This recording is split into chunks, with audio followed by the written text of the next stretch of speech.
Your Highnesses, Your Excellencies, distinguished guests, ladies and gentlemen, Assalamu alaikum and good afternoon. It is indeed a privilege to speak at this year's World Government Summit. For 10 years, this summit has brought together the best minds from every continent and every discipline to share ideas and help governments create a better future for humanity. Advancing humanity has always been one of the core principles of our leadership in the United Arab Emirates. 8 years ago, on this same stage, His Highness Sheikh Mohammed bin Zayed Al Nahyan, President of the United Arab Emirates, made a bold prediction about the future when he said, if we make the right investments today, there will come a time when the UAE would celebrate the last barrel of oil. That was the word His Highness chose, celebrate. It was a bold call to action that resonated deeply around the world, and it absolutely resonated with me.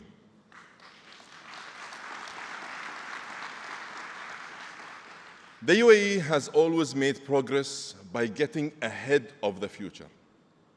And the advances we have made in 50 years have been anchored by the principle and practice of true, genuine partnership.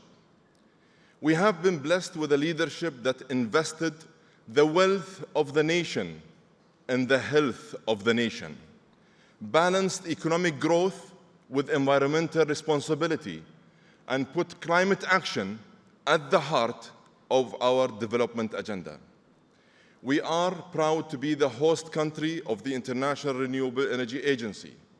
We were the first country in our region to commit to the Paris Agreement and the first in the region to submit a nationally determined contribution and the first to set out a roadmap to net zero. We have chosen to face global challenges head-on, adopting a positive mindset and working on solutions in the pursuit of progress with like-minded partners.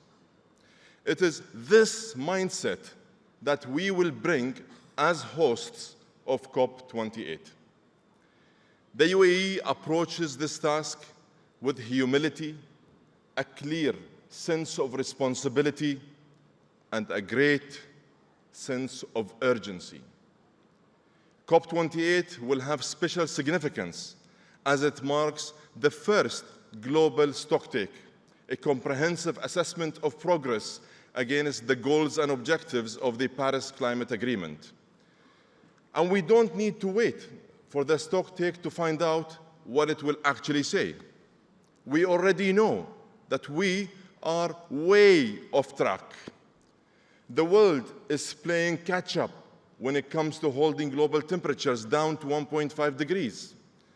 And the hard reality is that the global emissions must fall 43% by 2030. That's just 7 years away. Ladies and gentlemen, we need a major course correction.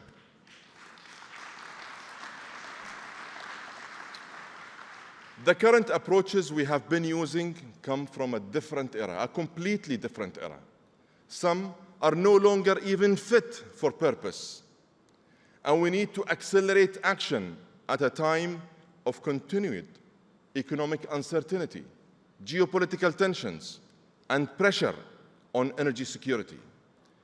We have to transform entire industrial systems that still rely and run on the energies of the first industrial revolution.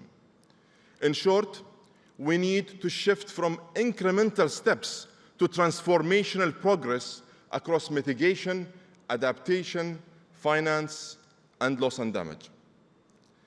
On mitigation, we need to triple renewable energy capacity, double hydrogen production, expand nuclear power, improve battery storage, and if we're serious about capturing emissions, we must scale up and commercialize carbon capture technologies. Artificial intelligence is a critical success factor in the way forward. All of this while minimizing the carbon intensity of the energy we use today. We also need to transform our food and agriculture systems that account for 1/3 of global emissions. And one of the most critical enablers to bridge from goals to actually getting it done is capital. In fact, I mean lots of capital. And we must make sure that this capital is available, accessible, and affordable. We need to ramp up investments across every area of decarbonization, and we should view these investments as a true opportunity rather than a burden. In fact, economists estimate that decarbonizing industry, the energy sector, power generation, transportation, and food systems could create an additional $12 trillion in economic value by 2030. Capital is also key to adaptation, where we need to double annual funds to protect the most vulnerable communities, invest in nature-based solutions, preserve our rainforests, and protect biodiversity. And capital is critical to make the Loss and Damage Fund real and operational. And it is the key to a fair deal on climate finance for the Global South. The international community must follow through on pledges made over a decade ago. We need real reform of international financial institutions and multilateral banks to unleash more concessional dollars, lower risk, and attract more private finance for vulnerable communities. Ladies and gentlemen, the COP28 presidency views that addressing the climate challenge represents the greatest opportunity for inclusive growth and prosperity since the first industrial revolution. And the key word here is inclusive. The strategies we pursue must leave no one behind. The policies we adopt must be pro-growth and pro-climate at the same time. We must enable an energy transition that includes the 800 million people who are excluded from access to energy today. And we must urgently address the needs of the 2.6 billion people who have no access whatsoever to clean water. We must eliminate energy and water poverty while keeping 1.5 alive. And we must cater for a world that will be home to an additional 2 billion people by 2050. In short, we need to hold back emissions, not progress. As COP28 President, I will lay out a roadmap for COP28 that is inclusive, and I mean inclusive, results-oriented, and I promise, very far from being business as usual. Working alongside my colleagues, Her Excellency Sham al-Mazrou'i, the Youth Climate Champion, and Her Excellency Razan Limbarak, the High-Level Champion, and the whole COP28 UAE team, we will mobilize every segment of society.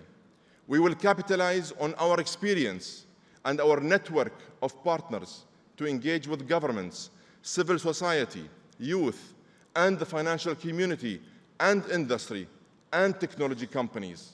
Never before have we been able to use technology to help us scale and level up our innovations to achieve real impact and deliver tangible results. Artificial intelligence is reinventing the relationship between people and machines. It is making industrial processes faster and smarter, and it is making energy much more efficient and much cleaner. we have an unprecedented opportunity to engage the energy industry in a technological revolution that gets us to a climate-positive future. And yes, it is in our common interest to have the energy industry working hand in hand and alongside everyone on the solutions that the world needs today. This is just logical and makes perfect sense.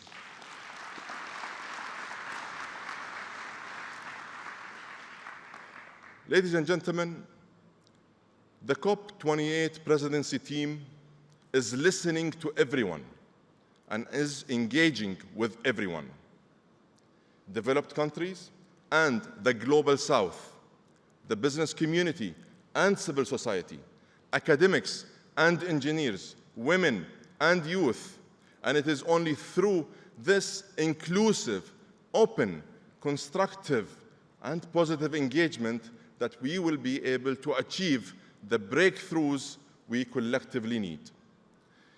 We all remember COP21 in Paris for United Governments in Agreement. And we want COP28 UAE to be remembered for uniting everyone in action. Action made more powerful through the meaningful partnerships that we hope to create.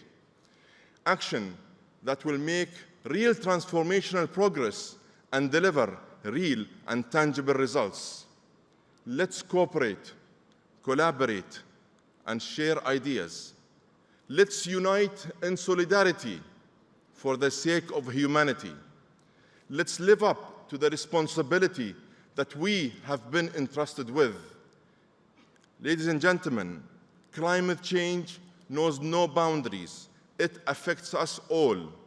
We believe that game-changing solutions can be achieved if the collective political will is there. And I promise you, it certainly is from the United Arab Emirates. We in the UAE are not shying away from the energy transition. In fact, we are running towards it.